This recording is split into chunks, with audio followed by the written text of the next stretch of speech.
Imagine a faster boat that uses the least amount of fuel. This is the challenge Hydro sets to its participants in the first eco-friendly student competition, the Hydro Contest.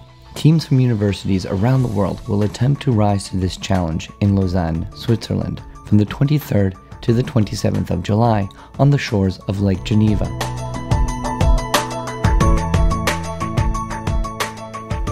L'Hydro-Contest est une grande réussite pour sa première édition. C'est un concours qui vise à mettre en avant et à mettre en forme l'efficience énergétique. On a le très grand plaisir d'accueillir 14 équipes qui viennent du monde entier, à peu près 20 bateaux. Le règlement est ceci. Il faut faire un bateau de 2,50 m par 2,50 m par 2 m. C'est donc un petit bateau qui rentre dans une boîte de mesure. Il ne doit pas dépasser de cette boîte.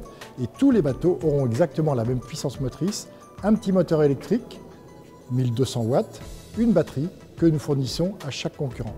Ainsi, tous les bateaux sont absolument à armes égales.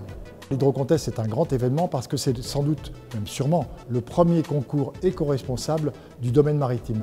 L'un des grands avantages de ce concours, c'est qu'il permet d'abord de faire de la recherche conceptuelle avec les étudiants. Puis, il permet de mettre en application des solutions techniques qui auront été trouvées. Et, dans un troisième temps, il permet d'étendre ces solutions techniques au monde industriel. C'est vrai pour le transport maritime, mais c'est aussi vrai probablement pour d'autres applications, même si aujourd'hui nous ne les connaissons pas, demain nous les connaîtrons. Notre objectif n'est pas de faire un Hydro-Contest, mais l'Hydro-Contest.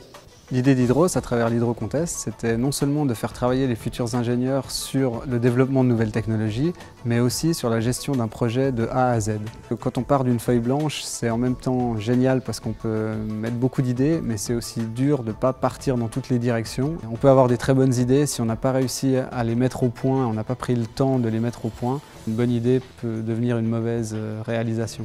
Je suis sûr que je vais apprendre des choses aussi dans cette compétition parce que c'est toujours intéressant d'avoir un œil neuf sur certaines problématiques sur lesquelles on travaille depuis un moment. Pour gagner, il faudra réussir à mettre les bonnes personnes au bon poste. Il faudra arriver à trouver des nouvelles solutions qui permettent à un bateau d'aller plus vite ou de consommer moins. On va partir sur un petit trimaran avec 2 coques à l'arrière, une coque à l'avant centrale. Donc les foils ici sont représentées par ce profil connecté au voile qui est attaché à la coque du bateau. Avec la vitesse de déplacement du bateau, le fluide va circuler de chaque côté du profil du foil et ainsi créer une portance qui va se transmettre à la coque par le voile. La portance va soulever le navire et à ce niveau-là, on va diminuer la traînée du bateau qui va sortir de l'eau. Donc on a imaginé un navire qui pouvait faire et la course en charge et la course sèche. Pour ça, on a construit 2 flotteurs très épais sur les côtés avec un important franc-bord et un flotteur central beaucoup moins épais qui sera immergé uniquement durant la course en charge.